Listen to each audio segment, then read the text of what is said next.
Hi, my name is Kerry Ryle, known in the SCA as Bartholomew of Wolfetwain. I was the fourth Baron of Atenveldt and got knighted in October of 1980. I've lived mostly in the Barony of Atenveldt. I have spent some of my college time down in Triscathir, which I see as a second home. And my first event was coming home from church down Scottsdale Road with my family, my older sister, who in the SCA is known as Vivronia Muremetsa, who became Baroness of Washington, D.C. later on. That's another story. We were coming home from church, and we drove by the park, the railroad park on Scottsdale Road, and there were some people beating each other with sticks. I was 12 at the time and perfectly positioned to absolutely go nuts seeing this because I've been fascinated with the Middle Ages since I was an even tinier child. And my sister was also fascinated. She actually went to a couple of events first. She was 4.5 years older than me, had a license to drive. And about 3 events into her SCA career, I badgered her sufficiently to allow me to come with her to my first event, which was an overnight at El Dorado Park, which you'll probably hear more about from other folks in this series. It was our overnight camping event location of choice in Scottsdale. There was an island, a small island surrounded by a pond, with a small bridge leading to it, so we could take over that island and make it our own. It was an amazing location for small events, which is all we had at that point. It was also the first bridge battles I'm aware of that we fought that involved a bridge, a real bridge, and more than a few people fell in the water, part of the game.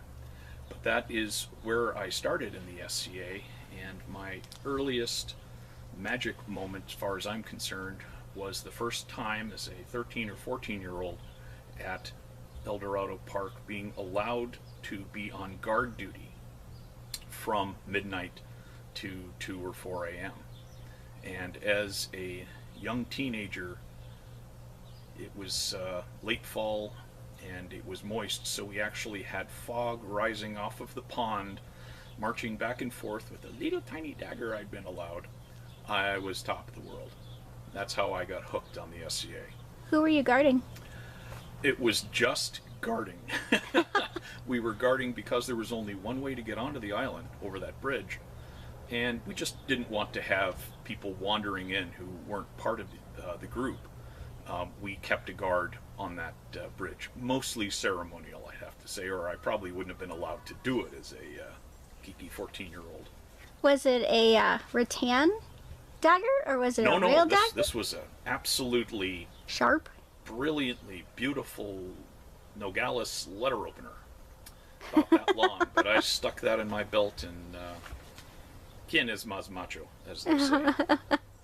I got my AOA in '78, and I remember that was an event where Deaton was king and Thomas Ademus was prince. And I was very shocked because I didn't realize that anyone knew I was in the SCA because I was still pretty much a kid. But I was very proud of that and went around being Lord Bartholomew to everyone until they explained to me that, chill out, I'm not the first. There's a funny heraldry story about that. I finally got my AOA a couple of years later when I was down in Triscathir and had a marvelous calligrapher and illuminator by the name of Mistress Marta, who is still a very active herald in Atenveldt and has always been. She did a beautiful job on the calligraphy. The only tiny problem was, this is an Award of Arms scroll. She had so much fun with the calligraphy that there was only about an inch square, about the size of a postage stamp, available for the arms display. So I ended up with an AOA with an almost indistinguishable arms device on it. So she made up for it when I got knighted a couple of years later. She made me a bedsheet-sized scroll with a huge device on it. My first crown tourney was, I believe, the second time Duke Arthur the Elder became King of Atenveldt. Might have been not, but that's what I remember, so I'm sticking to it, which would have been mid-70s sometime. It was a... that one was magical. My favorite crown tourney, I think, of all time was the crown tournament of the... well, since I didn't win one, that would have been probably the most important. But since I didn't, the one that I autocrated that Amiat of Aragon won for his lady Carenza, and Countess Carenza. They weren't expecting to come out, but decided, what the heck, we'll come out to an event. They hadn't been active in a couple of years. And Amiat said, well, I'll throw the armor in the truck. What the heck, I'll go out and hit people and get clobbered and get out. Yeah, didn't work out quite that way. Amiat was always a natural fighter, and he ended up winning crown, to his, I think, astonishment, but he was a marvelous king. And the event where he was at his coronation was perhaps the most magical event I've ever attended in the SCA. It was at the old Arts Council building, which is now the Arizona Puppet Theater. It's an old Mormon church that was derelict before we took it over, and my predecessor as Baron Terrans de Choufrende, got a hold of some folks in the Phoenix Council who said, hey, this is a dump.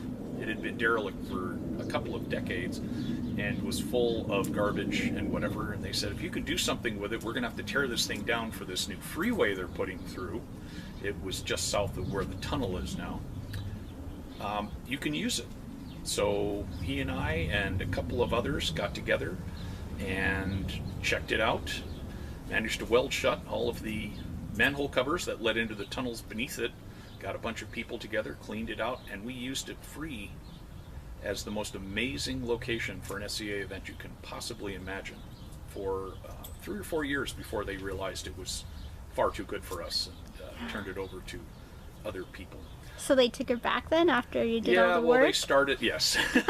We ended up, actually, the SCA, when I was Baron, we managed to put a new roof on the thing. We tore about a foot worth of old roofs, flat roofs off of this thing, and managed to get some companies to donate the roofing materials, and the city said they would put a new roof on it if we could take the old one off.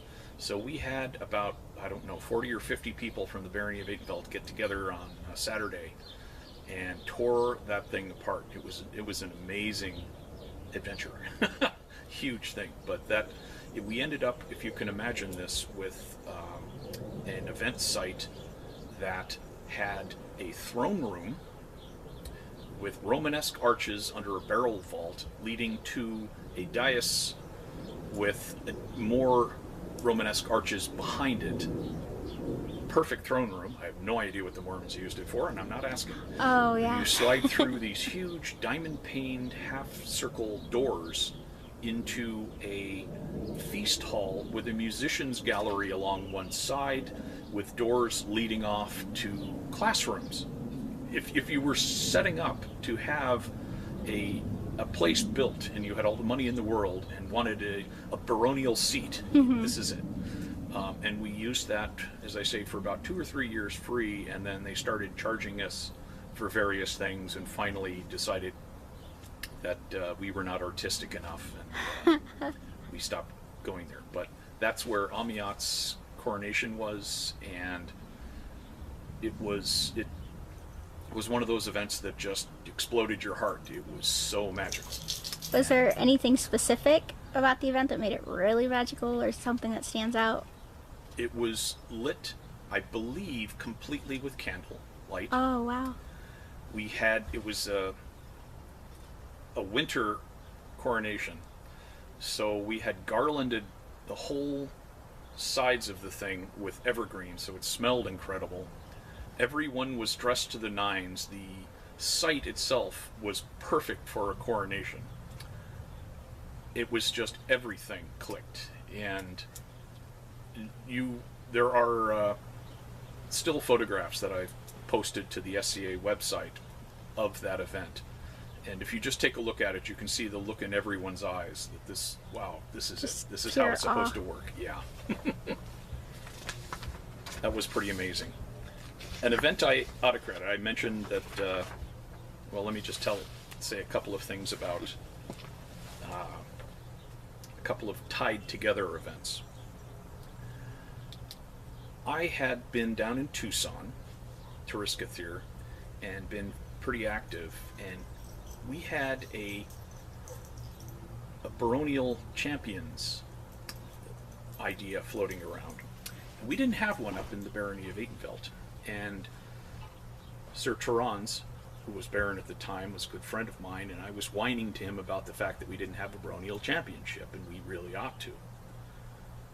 So he said, great idea, I'll put it together, you're going to do a lot of the work to get this together since you're pushing for it. We had a marvelous baronial champion event, had 8 or so different competitions, and I ended up winning the baronial championship. And that night I got the scroll for being baronial champion and also got knighted. On the same night. On the same night. I was like, I got all the toys that I wanted, which was a total shock to me,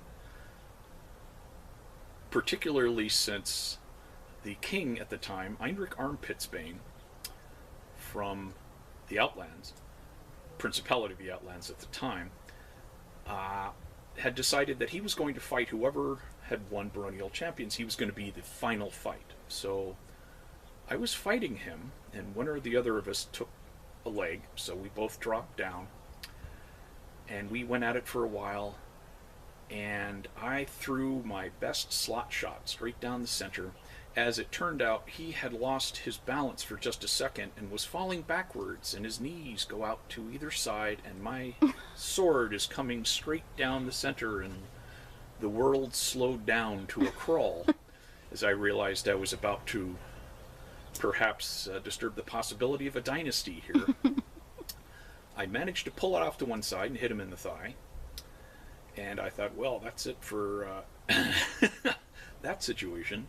That night he knighted me. So, but the funny part about the story is, I then got called in by the current Baron about 5 months later, and I'd known he was going to offer me a job, but I figured it was Marshall. So I went to his workshop, and he's buffing the baronial circlet that I'd actually made for him about a year earlier. It's the one that's still used occasionally as the ancient and honorable. There's another story there, but another time. And he's buffing it, and I said, so boss, you want to talk to me about something? And he said, yeah, I've got a job I want you for. He tosses it to me, and I grabbed it, and he goes, try that on. Which is how he explained that he wanted me to be the next Baron. So we set it up for the next baronial event, which turned out to be the baronial champions event, which, as baronial champion, I was required to be the autocrat for. So you're the autocrat and the champion. Autocrat, the champion, and it's also my investiture as Baron of Atenveldt. That's like 3 hats. Yes, it gets worse. So that night, I became Baron of Atenveldt, and I was very happy because it was a job I'd really wanted since I got in 72, 73, before it really was anyway. And I'd set it up for a place we were holding this at a place up in Paradise Valley called PV Park. that we had used regularly for a couple of years then. And I, of course, as autocrat, had been the one that had set it all up. So here I am, bright, shiny new Baron of Atenveldt. And I wake up the next morning as the polo trucks are starting to arrive. It turned out that they had double booked the area with us and a whole organization of people playing polo with their horses. Oh no. So my first job as new Baron of Atenveldt was explaining to 100 people that we needed to pack up all of the tents and everything else and move it 500 feet. I was pretty sure the torches and pitchforks were going to come out, but everybody took it with very good grace. So about the circlet. So you made the first Yes. Atenveldt circlet that's still in use. Yes. And the story on that is we didn't have any real emblem for the Barony of Atenveldt at that point. Not much in the way of heraldry associated with it. So my partner, who became Sir Geoffrey of Atherstane, and he and I were armorers together, and good friends. I'm sketching out something and saying, what are we going to do for, I've been asked to make the baronial circlets for Terrans. And we said, well, what is it that's special about, that says Phoenix? And I said, well, I'll sketch up Camelback Mountain. How about that? That's a real recognizable. So I sketched that up and cut it out of copper. And I wanted something to put in front. And, well, what's Phoenix? Palm trees. So I sketched up a couple of palm trees, crossed them, and cut that out of brass. And then we, put those on a set of circlets, polished it up, and voila. So that's why there's a set of crossed palm trees. The funny part about it was we wanted the pursuivant of the Barony of Atenveldt, because we had the crossed palm trees, that was becoming now the kind of the thing, wanted that to be crossed palm pursuivant. And the College of Heralds came back and said, no, you can't have that because crossed palm sounds like you're asking for silver. Cross my palm with silver? No sense of humor, those boys. So that's how we ended up with the crossed palm, I guess, is the symbol. And we'd had the palm as the symbol, but the crossed palms, that's where that came from. So you've designed the symbol for the Barony of Atenveldt. Well, I guess is it the populace badge? Yeah. Oh, okay. That's still the populace badge today. Okay, cool. Yeah, and that comes from the circlet, and that comes from what are we going to do with this thing? But if you look closely at those circlets, you'll notice that is at least as good as I could do of Camelback Mountain in copper behind the palm trees. I was wondering why those were wavy. Yep. I never knew.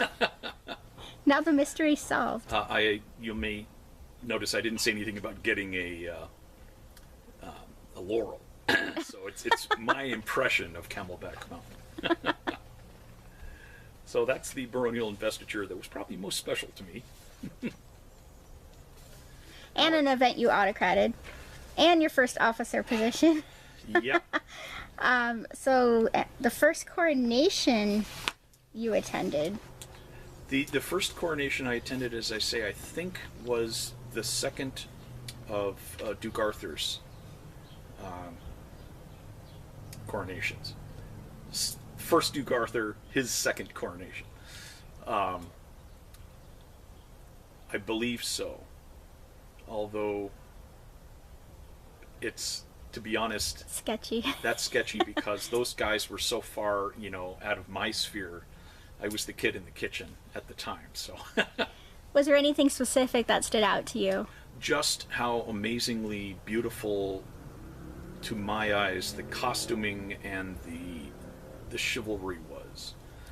As there was, the chivalry was a big part of what drew me in. There was a marvelous woman, Mistress Louise of Woodsholm, who had a gaggle of beautiful young ladies between the ages of 15 to 20 that she sort of kept guard on. And I was one of the young boys who was, of course, wandering around, putting a big block between us. Louise came up with one of the most clever concepts ever. She came up with the concept of the Guardians of Woodsholm, co-opted us to be the guardians of the girls of Woodsholm, and therefore we had an obligation to be insanely chivalrous and respectful and da da da da da. So she took all of that youthful teenage boy energy and cranked it around and pointed it at the concepts of chivalric love, which was pretty darn sneaky if you think about it. And still done today. And still done today. Which, yeah, I've still seen that today, and I wonder if that's... I wouldn't be at all surprised if you could trace a good part of that back to Mistress Louise, who is now living in one of the Carolinas, I think, but was a big part of the early SCA in this area. That's fascinating. So, your heraldry, you talked about your heraldry a little bit, that it was teeny tiny, and you only had like a half inch to put it on? There's a very funny story there.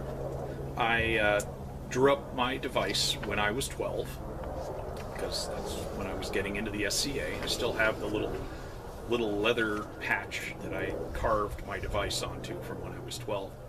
My name, Bartholomew, was from my favorite Dr. Seuss book, Bartholomew Cubbins and His 500 Hats, I love which that is one. a medieval story, and I was always into the medieval stuff, so I took Bartholomew from that, and I loved wolves, and I just drew up two wolves, a two-headed wolf, essentially, wolf pointing to either side on a cross, a saltire.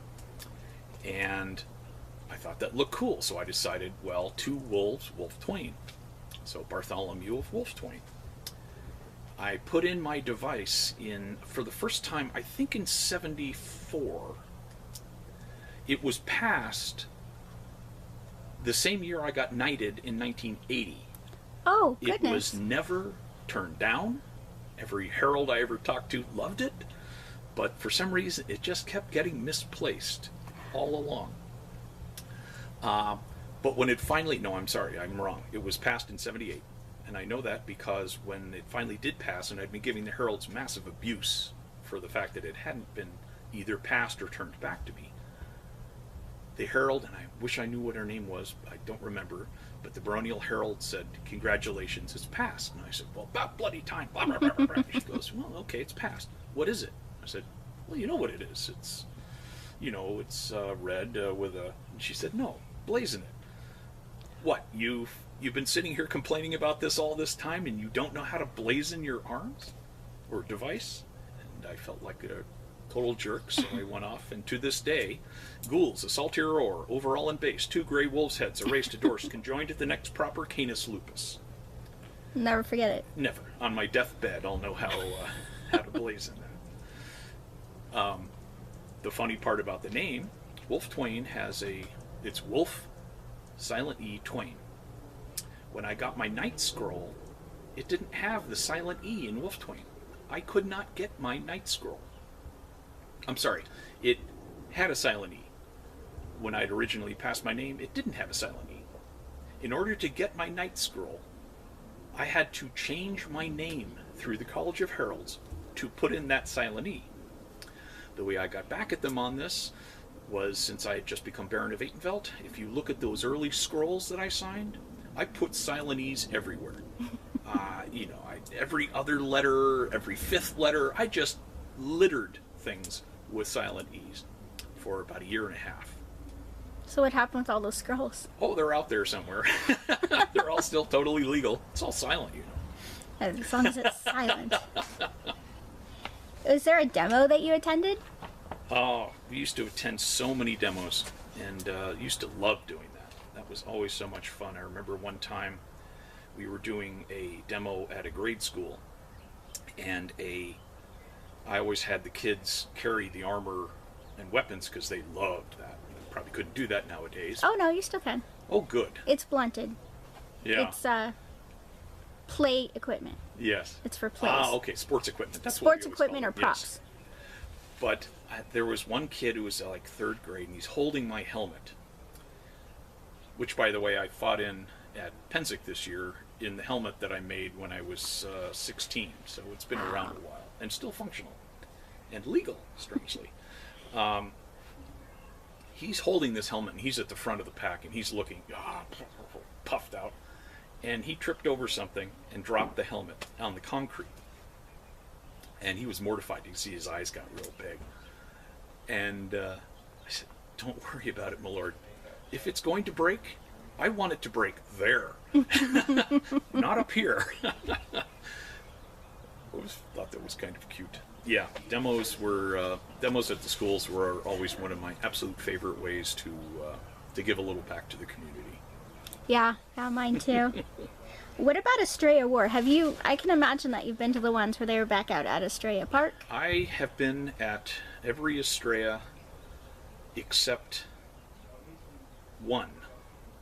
2 years ago, I was not at Estrella because we were off on a cruise, but I had been at every Estrella since Burrow Creek 1, which was the wars that we had prior to I think they called them Great Desert Wars, which we always called the Kitty Litter Wars, and before that was Burrow Creek. We had 3 or 4 of them there, and I'd been to all of those, never missed one until a couple of years ago. I feel kind of bad about that. But yes, the first Estrella, my favorite memory from that one was because we had not used the site much previous to that. I was a little concerned because I was helping out with autocrating and things, and I took the money over to the Rangers office on Sunday afternoon to get their cut. And I asked, "So how did it go? What do you think? Are we welcome back?" And the Ranger laughed and he said, "Are you kidding? Are you going to be here next weekend?" He said, I've been here for I don't know how many years, I've never had a weekend where we didn't have to give out any citations. Because you guys not only policed yourselves, but you were a calming influence on the rest of the park. So he was very thrilled to get us back. And I've got a deep fondness for Estrella Mountain Park, that we had a lot of good times there. Yeah, I heard that it was at 5,000 for 6,000, yeah. But it was really like major. Yes, it was very major. What's the craziest? So I know for me, my first Estrella was the Winstrella. That was my first Estrella. So was there a one where it's just like, because it's Arizona and it's February and it's usually good, but sometimes weather gets crazy, your stuff gets ruined or you have to go help someone? We had, at the old site, at the Estrella Mountain Park, we had an event so rainy that when my lady Ariane and I woke up in the morning, she actually woke up first and she reached down and realized there was water running through the pavilion. Oh, like a little river. A river. In your pavilion. Right. Wolfetwain River was riding straight down into Lake Atenveldt, which was about a third of the campground was underwater. And as it turned out, most of the underwater parts were the Kaidans. And they were not particularly thrilled about it. I'm certain they believed that we did that somehow intentionally. Brought the rain gods down. What about, has there been a certain, I know we talked about one of your investitures, that was great, with the holly and everything and the evergreen. That was Amiot of Aragon and Carence's coronation, yes. Coronation. Was there a certain feast that just really stands out for some reason to you? I'm not really into the food quite so much. Not the food so much. What about a fight? Is there a big fight, a fighting moment? Oh, there have been a number of those. Perhaps one of my favorites happened at a demo actually in Turiskathir.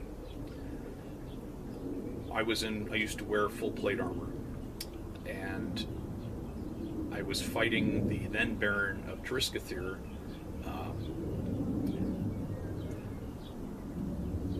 who Adler Desperges, and if I forgot that name, I'd have to go jump off a cliff. He's a very old and dear friend. We were fighting at a demo, and we were demonstrating that the Hollywood movies are totally wrong when it comes to full plate. He was in full plate, I was in full plate. So we're doing things like leaping over 3-foot walls and popping up and jumping down. And we're doing what you do at a demo, which is flamboyant the heck out of the thing. He and I started fighting, and we were in a 20-minute flamboyancy battle. It was fantastic, and at one point we both tossed our shields, and I took his leg, and he's on the ground holding his sword out in front of him, his rattan sword, and I stood back and I thought, well, we'll go for the flash. I'll knock his sword out of the way and then whack him in the head. And I blasted that sword just above the basket hilt, and it took the rattan clean off right at the basket hilt. And then the sword kind of stood there for a second, went whoop, fell over, and the crowd went ooh. It turned out later that he had made a little brazing repair on the basket hilt without taking the rattan out. So he had made the rattan extremely brittle, and that's why it fell. But we could not have planned it any better. Yeah, it's awesome. And everyone's like, yay, Yes. it's incredible. We, of course, just kept going as though It was planned, of course, of course. So we had talked a little bit about some of your friends in the SCA. So, is there someone in the SCA or people that are very special to you? See, well, there are a ton who are very special to me. The host and hostess here are particularly special to me. Arthur and Lorelei have been the heart of one of the beating hearts of this this kingdom since it absolutely started, and are the kindest folks you'll ever meet. Where did you meet them? I first met them at El Dorado Park when he was king, the first time, I think. And I was like a 12, 13-year-old kid and was bugging him about the fighting and how it was done and all. And he was so kind to this little kid that I wanted to grow up and be him. And you kind of did. I kind of did, but not yet. No one will ever be him. But yeah, he and his lady have always been to me amongst that pantheon that you say, okay, this is what an SCA member should be like at events, not at events, when no one can see what they're doing, they're still that way. Mm-hmm. So, yeah, they're pretty important. Richard Ironsteed, our first king, is an old and dear friend of mine.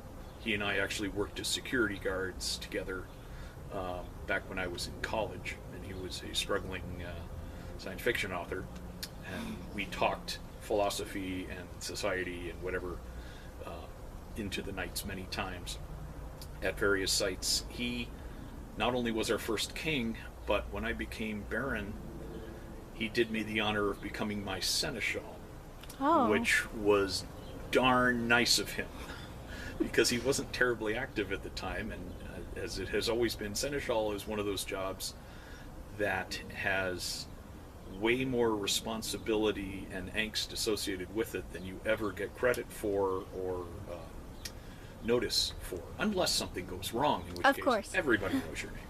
So yes, he took over. I was his best man at his wedding that was done in garb, which was fantastic, at the Metro Center ice rink. And you guys did it in garb? In garb. We first had the wedding at the Arts Council building I was talking about. That was our standard spot, and then we went over in this same garb over to do a demo on the ice rink at Metro Center. They had a platform over it. I can't remember what the movie was. I think it might have been Excalibur or one of those that came out before you were born. Oh, no, I've seen it. Oh, okay. Of course. Yes. So those folks are dear to me. Others that will be talking in this same series are my heroes. I did, however, meet my one true love and lady wife of the last 30 years in the SCA. And we would never have met if it had not been for the SCA. She is a wildlife biologist. I'm an engineer. Our groups do not match in any way, except she got into the SCA here. I had been in the SCA already for a few years, and yeah, the SCA been very good to me in that regard. I met the love of my life and my Baroness.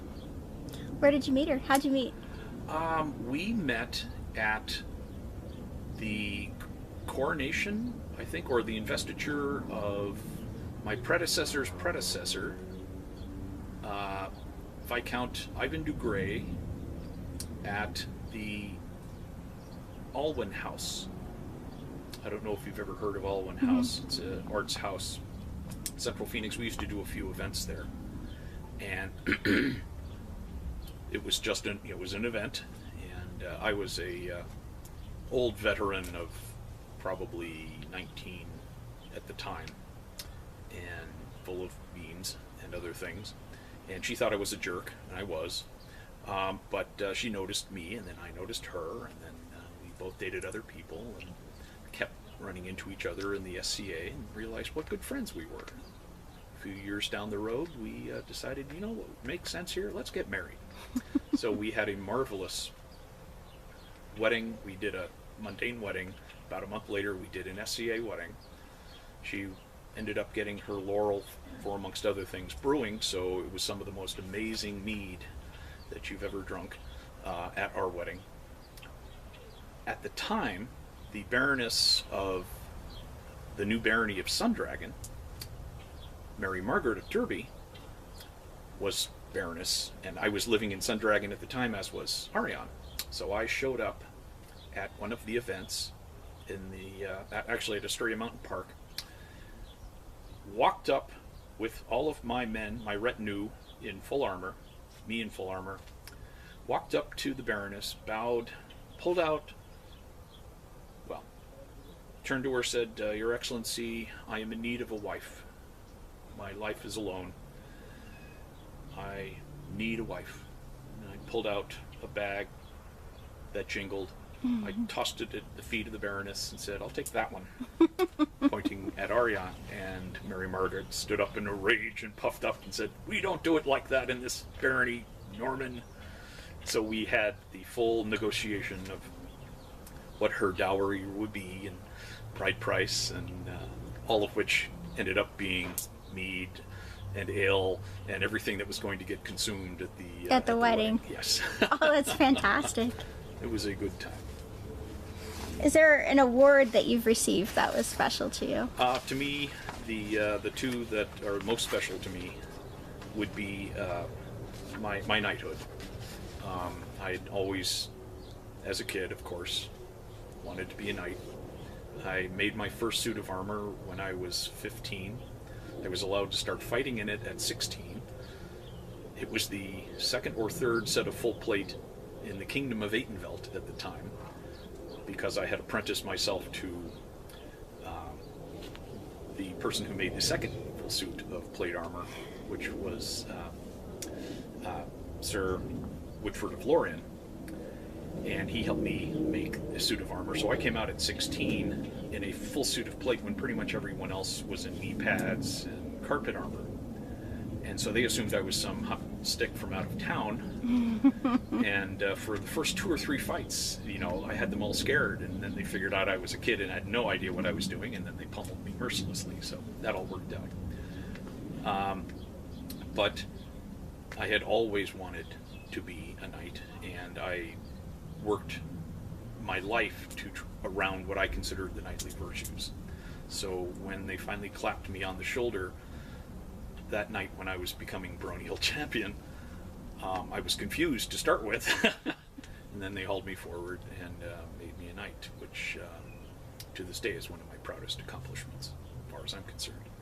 The other was about a year later when I was Baron of Atenveldt, and the king presented me with the palm, which was interesting because the palm is Sir Whitford and Sir Torrens. Sir Torrens, being my predecessor, decided he wanted to give me the palm, but he couldn't because he wasn't Baron anymore, and I was. So as far as I know, I'm the only one who has ever gotten a palm of the Barony of Atenveldt from the king rather than the Baron. And I've always been a little uncomfortable with the legality of that, frankly. I think it's all good. Yeah. I think it's all good. It hasn't been taken back yet. Is there any other, everybody has like a crazy story or funny story or something that just you wouldn't believe happened, but it did. I'm pretty sure the statute of limitations is out on this one. At one of the very early Estrellas, I was with some friends, Caiden friends and Atenveldt friends, and we're wandering around. I think alcohol may have been involved. About, I don't know, midnight or something. And we happened to walk by the Caiden Royal Encampment and noticed that as they had all week long, there were guards of honor stationed in front of the thrones of Caid. And they were marching back and forth looking very stern. It was in front of the throne pavilion. And we thought, wow, they've put an awful lot of work into that, considering no one's ever going to go in there and do anything. Or are they? Someone, and I have no idea who it was, later that night managed to sneak into that pavilion and teepee the thrones of Caid. Oh, wow. Which was not discovered until the next morning, at which point the pavilion looked like an overturned ant's nest. No damage was done, obviously. It was just a few drapes of... And as it turned out, the roll of toilet paper, I am given to understand, actually was donated from a member of Caid. But they doubled the guard after that. We'll never know who was actually involved in that. It'll be a great Could mystery. have been anyone, but yeah, that's one of the funnier things I remember. Was there anything else that you wanted to talk about? No, I think that's about it. You're going to have people here who are far older and wiser than I about the very beginnings of the SCA here. I came along after it had already been going for 2 or 3 years, so oh, I yeah, missed 2 out and on 3. the exciting bits. Great, thank you so much. You're welcome.